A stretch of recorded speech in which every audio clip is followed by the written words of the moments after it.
बिना माला के कम से कम जिस मंत्र में जितने अक्षर उतने करने चाहिए, और जाप पूरा हो जाए तो पाठ जरूर करे, क्योंकि देवताओं की पूजन करने से देवताओं का ऋण मुक्त होता है। मंत्र का जाप करने से हृदय परम पवित्र और शांत सिद्धि प्राप्त होती है। लेकिन ग्रंथ का भी पाठ करना चाहिए, तब ऋषि मुनियों का ऋण से मुक्ति मिलती है। रामायण पढ़ो, गीता पढ़ो, भागवत पढ़ो, शिव पुराण पढ़ो, विष्णु पुराण पढ़ो, जो तुम्हारा इष्ट देव है। अगर ग्रंथ भी ना पढ़ सको तो कोई चालीसा पढ़ो, ध्यान देना, हनुमान चालीसा पढ़ो, दुर्गा चालीसा पढ़ो, अपने इष्ट देव के अनुसार।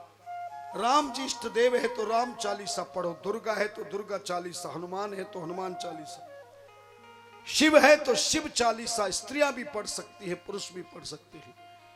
कईयों को शंका है कि महाराज हनुमान चालीसा स्त्रियां पढ़ सकती है क्या? मैंने कहा तुलसीदास जी ने तो क्लियर लिखा, जो यह पढ़े हनुमान चालीसा होए सिद्ध साक्षी गौरी सा। तुलसीदास जी ने विनय पत्रिका बनाई, गीतावली बनाई, रामचरितमानस बनाई, बहुत ग्रंथ बनाई, किसी में भी कसम नहीं खाई, प्रतिज्ञा नहीं की।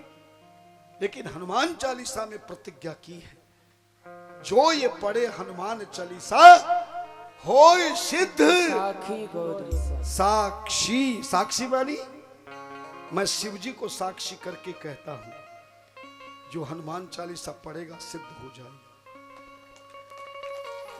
हाँ, हनुमान जी या को ही नहीं, किसी भी प्राण प्रतिष्ठित शिवलिंग के अलावा, शालिग्राम के अलावा किसी भी मूर्ति को, श्रृंगार युक्त मूर्ति को, पुरुष और स्त्री किसी को भी स्पर्श नहीं करना चाहिए। और ना ही मंदिर के प्राण प्रतिष्ठित मूर्तियों पे जल छिड़कना चाहिए, ना चंदन के छींटे देने चाहिए, और ना जोर से फूल चढ़ाने चाहिए। क्योंकि श्रृंगार युक्त मंदिर में मूर्तियों की पूजा पुजारी जी ने कर ली है। ऐसे घर में भी ध्यान रखना, मंदिर की जो विधान पूजन बता रहा हूं, ये सबसे पहले कोई भी पुरुष या स्त्री, शादीशुदा या बिना शादीशुदा, पढ़ा लिखा या अनपढ़, आपके घर का कोई भी सदस्य सबसे पहले एक बार उस घर के मंदिर की पूजा कर देता है, तो उसके बाद जो घर के परिवार के लोग उस मंदिर में अगर पूजा करने जाएं, तो नहीं तो दीपक जलाना, ना धूप जलाना है, ना स्नान कराना, ना चंदन लगाना है, केवल पुष्प चढ़ा सकते हो। दोबारा दीपक नहीं जलाना चाहिए, दोबारा धूप दीपक नहीं करना चाहिए, बार बार स्नान नहीं कराना चाहिए। जो पहली बार घर का सदस्य गया है, उसने जो पूजा विधान से कर दी है, तो बाद में परिवार के स्त्री पुरुष बालक जो भी घर के मंदिर में पूजा करने जाए, उसे मानसिक पूजा करनी चाहिए। मन से ही स्नान कराए, मन से ही तिलक लगाए, मन से ही पुष्प चढ़ाए, मन से ही धूप दीप दिखाए, मन से हाथ धोए और मन से ही प्रार्थना करें। ध्यान देना, बात समझ में आ रही है ना? इस तरह से घर का केवल एक पुरुष हो या स्त्री, जो भी सबसे पहले मंदिर जाकर खोले और समय हो वो ही पूजन करे। ध्यान देना, ऐसे नगर के मंदिर में भी जाओ, शिवलिंग को यहां जल चढ़ाओ, चंदन चढ़ाओ, तिलक लगाओ, पुष्प चढ़ाओ, धूप दीप खूब चढ़ाओ, लेकिन बाकी की मूर्तियों के सामने जाओ तो केवल मानसिक रूप से प्रणाम करना चाहिए। उनके दर्शन मात्र से ही आपकी पूजा वो स्वीकार कर लेते। कभी भी भोग लगाते समय मूर्तियों के मुंह में भोग नहीं लगाना चाहिए। बहुत से लोग जब तक पांव ना छू लेंगे तब तक उनको चैन नहीं आता है। ध्यान देना, खास तौर से माताएं, भगवान के श्रृंगार को खराब नहीं करना चाहिए। मंदिर में प्राण प्रतिष्ठित मूर्तियों को गंदी नहीं करना चाहिए, आपकी पूजा से भी पाप लग जाएगा। अब गुरु महाराज तुम्हारे घर में आ जावे और तुम उनके सिर पे पानी का लोटा डाल दो, फिर कपड़े से पोंछ के तिलक लगाओ, तो पूजन हो जाएगी क्या? केवल गुरु के शिवलिंग की पूजन होती है। धन्यवाद, बात समझ गए? पाठ करें, 40 करे या किसी ग्रंथ का, और अब पाठ जब पूरा हो जाए तो आरती करें। आरती आरत शब्द से बनी है, और आरत शब्द का अर्थ है दुखी। आरती का अर्थ है प्रकाश में दीपक के समक्ष साक्षी करते हुए हम अपने दुखों को भगवान के सामने समर्पित करते हुए उनके आशीर्वाद से सुख साम्राज्य प्राप्त करने की जो भावना है, साधना है, आराधना है, उसे आरती कहते हैं। कहीं आरती हो रही हो तो जरूर आरती में रुकना चाहिए। किसी भी सत्संग में जाओ तो समय लेके जाना, बिना आरती किए, बिना आरती लिए, बिना आशीर्वाद लिए मत जाना।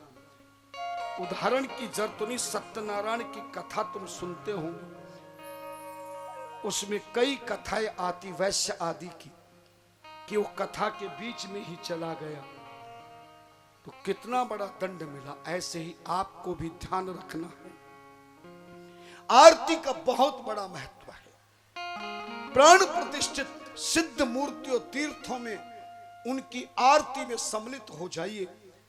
गंगा स्नान करने जाओ तो गंगा की आरती में सम्मिलित होकर देखना। प्रयागराज में जाओ तो प्रयाग जी की आरती में सम्मिलित होकर देखना, बहुत बड़ा फल प्राप्त होता है। आरती के बाद आरती लेनी चाहिए, और कभी भी खाली आरती नहीं लेनी चाहिए। किसी संत से मिलने जाओ तो खाली हाथ नहीं जाना। अपने बड़ों का सम्मान करने जाओ तो खाली हाथ नहीं जाना। किसी को विदा करो तो खाली हाथ नहीं करना। जो भी तुम कर सकते हो वो करो, और इस तरह से आरती करो। दूसरी बात, बहुत सारे लोग बहुत आरती करते हैं। धर्म ग्रंथ कहता प्रत्येक सनातन धर्म के भक्त को मात्र अपने घर के मंदिर में रोजाना 2 आरती करनी चाहिए, केवल 2 आरती। पहली आरती अपने गुरु महाराज की करे, सतगुरु की करे, और दूसरी आरती अपने इष्ट देव की करे। राम जी इष्ट देव हो तो राम की करे, शिव की हो तो शिव करे, गणेश हो तो गणेश की करे, दुर्गा हो तो दुर्गा की करे, राधा हो तो राधिका की करे, कृष्ण हो तो कृष्ण की करे। पहली आरती अपने सतगुरु की, और दूसरी आरती अपने इष्ट देव। इष्ट देव का अर्थ है ईश्वर एक है, रूप अनेक है। उन रूपों में से जो हमें ठाकुर जी का रूप मन को भा गया है, हृदय में बस गया है, ये खुद के विचारों से, खुद के मन से होता है, किसी के कहने से या बताने से नहीं। जैसे सोना एक है, उसके आभूषण अनेक प्रकार के बनते हैं। आप सुनार की दुकान पे सोने की चैन लेने जाओगे, आपको कई चैन दिखाएगा, मगर आप सारी चैन ले लोगे क्या? केवल एक चैन लोगे। अंगूठी लेने जाओगे तो एक अंगूठी लोगे, मगर कौन सी लोगे? जो आपके मन को भा गई।